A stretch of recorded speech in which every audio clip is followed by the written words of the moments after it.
ॐ शिवाय नमः। ॐ महेश्वराय नमः। ॐ शम्भवे नमः। ॐ पिनाकिने नमः। ॐ शशिशेखराय नमः। ॐ वामदेवाय नमः। ॐ विरूपाक्षाय नमः। ॐ कपर्धिने नमः। ॐ नीललोहिताय नमः।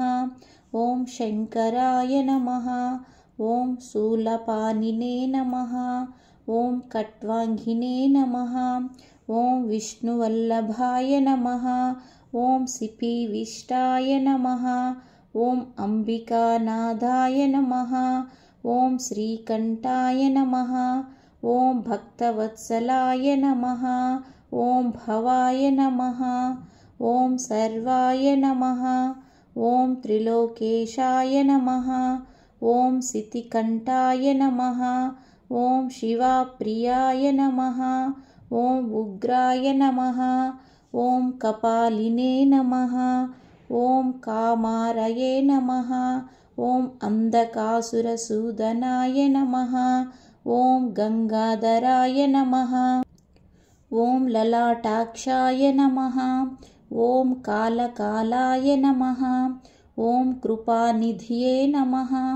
ॐ भीमाय नमः। ॐ परशुहस्ताय नमः। ॐ मृगपानये नमः। ॐ जटाधराय नमः। ॐ कैलासवासिने नमः। ॐ कवचिने नमः। ॐ कठोराय नमः। ॐ त्रिपुरान्तकाय नमः।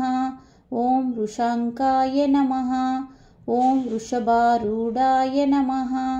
ॐ भस्मोद्धूलितविग्रहाय नमः। ॐ सामप्रियाय नमः। ॐ सर्वमयाय नमः। ॐ त्रयीमूर्तये नमः। ॐ अनीश्वराय नमः। ॐ सर्वज्ञाय नमः।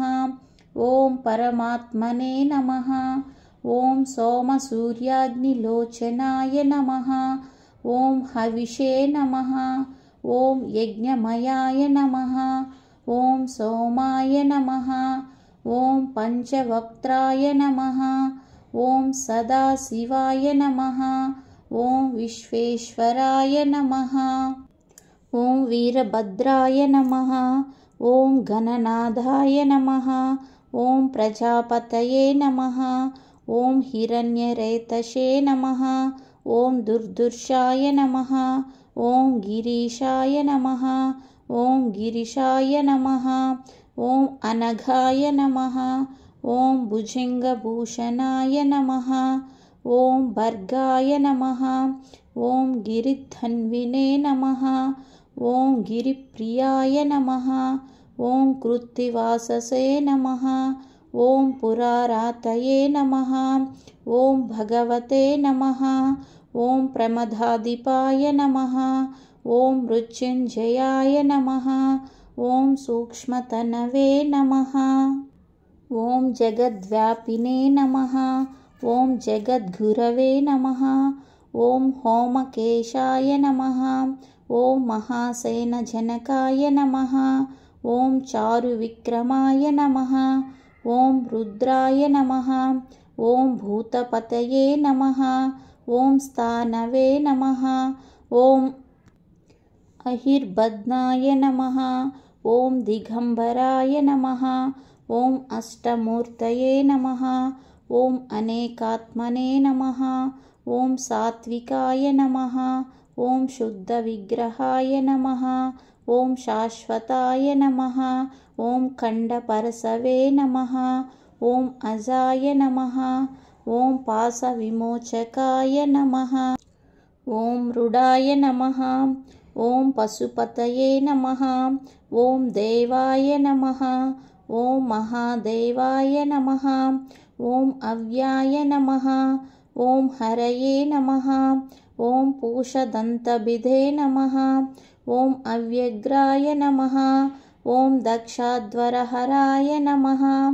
ॐ हराय नमः। ॐ भगनेत्रभिदे नमः।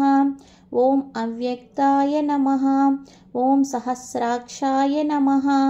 ॐ सहस्रपदे नमः।